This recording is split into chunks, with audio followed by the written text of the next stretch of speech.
first, live, local. This is Fox 12 Now. Hello, everyone. This is Fox 12 Now. I'm Greg Nibbler. Thanks for joining us. I appreciate everybody being a part of the show. I want to pull that up. That is a live look from our river cam there of the Tillicum crossing. Of course, that is designed for pedestrians, bicyclists, and TriMet right down there in downtown Portland. And looks like some clouds are clearing off there. Again, we are live here from the Fox 12 Oregon newsroom, as we are every weekday starting around this time and going throughout the afternoon. Well, starting at 1 p.m. going throughout the afternoon. And we cover a wide range of topics. Today, we are talking about TriMet and some concerns over the fact that services may need reduced in the future within the next couple of years based on some budget concerns that are going through the legislature right now. We're going to get more into detail on that and give you the actual info. Joining us right now, we have Roberta Altstadt, who's the Communications Director for TriMet. And thank you for having some time to talk to us and, to discuss that. Perfect timing there with the TriMet train coming right through the background of our shot. But yeah, discussing some of these concerns. I think to start off, though, to give everybody a bit of an education on how funding works for TriMet, could you give us just a very general overview, and then maybe we'll highlight this particular area where there's concern? We have a number of different funding sources for TriMet. One of those is our passenger fares, but we also rely heavily on employee payroll taxes and employer payroll taxes, as well as federal, state, and local funding. So a number of different areas where that funding is coming in there to help those services. And also, just to give somebody a better overview, how many people does TriMet serve on a yearly basis, if it's possible to have a number like that? That's hard right now due to the pandemic. Obviously, with the COVID-19 pandemic, we saw our ridership drop dramatically down to about 30% of what it was pre-pandemic. And so we have been adding back ridership. We're still about 70% of where we were pre-pandemic, but as more offices reopen and more people come back to office work, as more events fully reopen, we are seeing our ridership increasing. Currently, we provide about 1.2 million trips a week.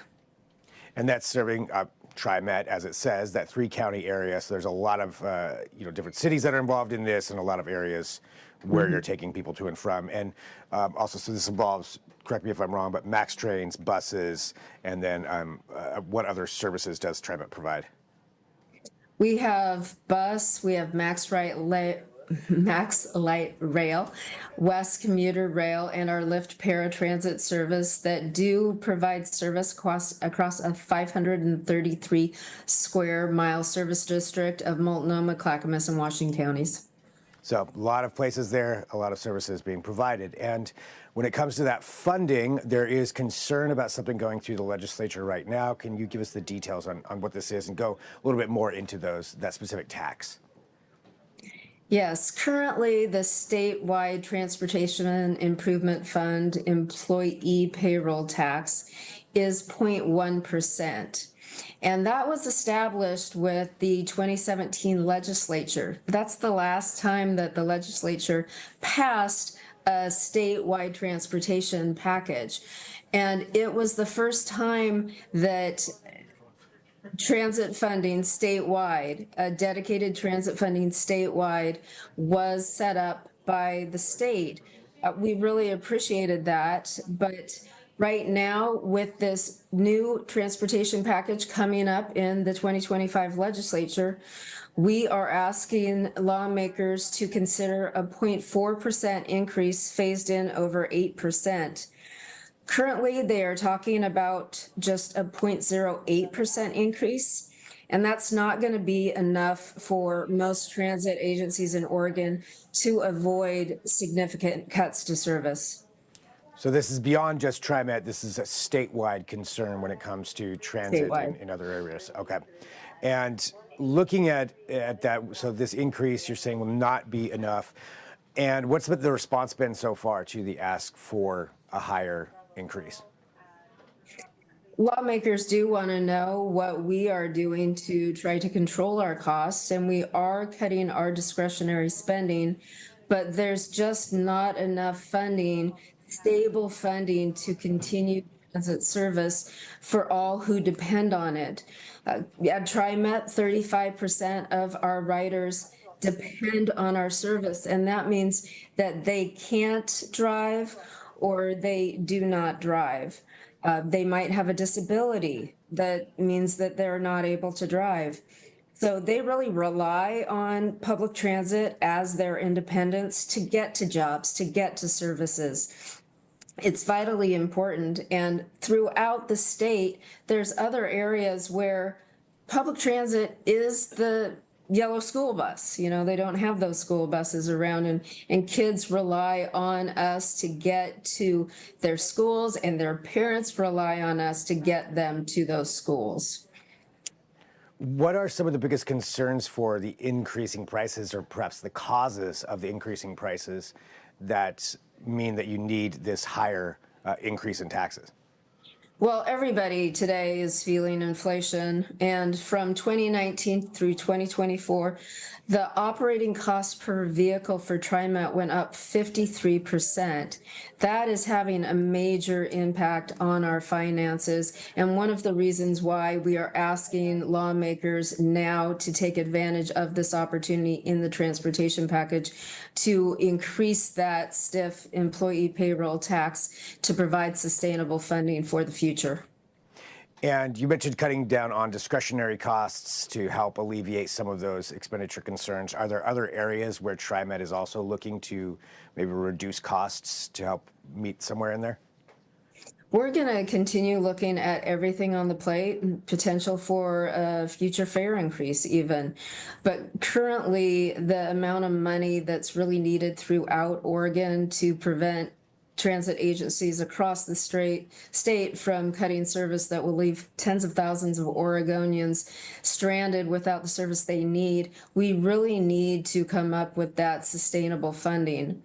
And just taking into consideration the current proposal, that 0.08% increase, if that is the biggest increase we can get in this package, by July 2027, TriMet will need to look at cutting up to 15% of our service to address our operating deficit.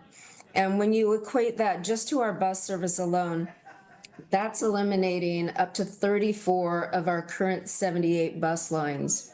By 2031, when we would hit our fiscal cliff, we would need to eliminate up to 51 of our current 78 bus lines. So it is a very serious situation that we're looking at, and that is why we are reaching out to lawmakers to ask for their help in getting sustainable transit funding into this package.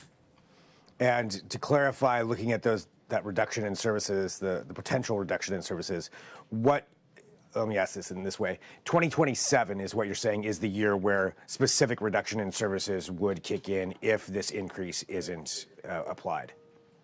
Yes, and currently in the upcoming fiscal year that starts for TriMet July 1st, we are facing a $74.4 million deficit. We have reserves to cover that, but we'll have a deficit every year up until our fiscal cliff in 2031, which is why we have some reserves for that, but we don't want to run it all the way out until our situation is totally unmanageable. And that's why we are asking legislators for their help. We really appreciate, what they're doing right now to come up with transportation funding for all modes, and we just ask that they do take a look at the transit funding and look at increasing that. And that increase in funding specifically, if you were able to get that, would that alleviate any of the other deficit concerns that you may have for the current, next few years? It will help. We still do need to take a look at all of our expenses and make sure that we are reducing those as much as possible. But the biggest thing that we are hearing from riders today is they want more service, not less. So that is what we need to focus on. We'll also be looking at other resources that might be able to come in, advertising, things like that. We are looking at everything to try to really balance the funding and the expenses. All right. So potential there for the advertising thing, potential to see more advertising on TriMet buses and vehicles. Yes. And when would you start seeing those? Well, we already have them today, but we're going to be looking at anything we can do to increase the revenues that we get from those. Makes sense. Anything else that you think is important for the public to know just about this effort to increase that tax and increase the funding to TriMet?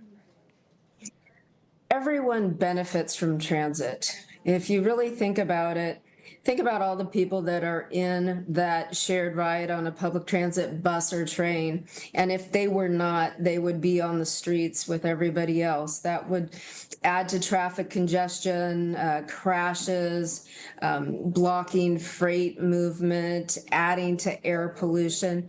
Every $1 invested in transit provides $5 in local investment. So it's important to remember everyone benefits from transit, especially our economy.